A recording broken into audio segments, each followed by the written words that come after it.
please finish your homework next time. Ma'am, wait.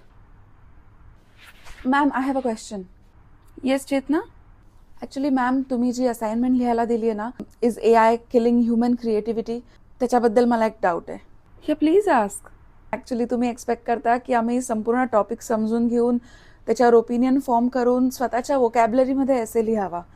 But the thing is ma'am की मी कोणत्याही AI ॲपला एक नुसता prompt जरी दिला ना, तरी तो एकदम पॉलिश्ड इंग्लिशमध्ये मला एसे फॉर्म करून देईल.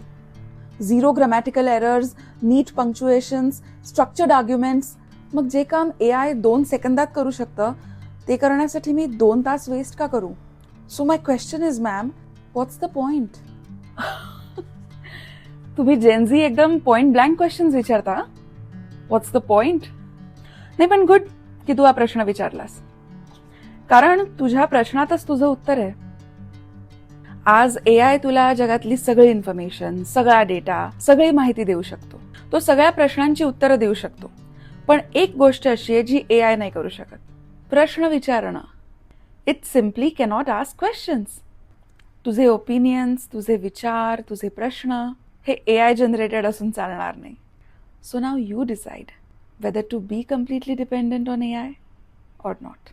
To be or not to be, that is the question. Ma'am,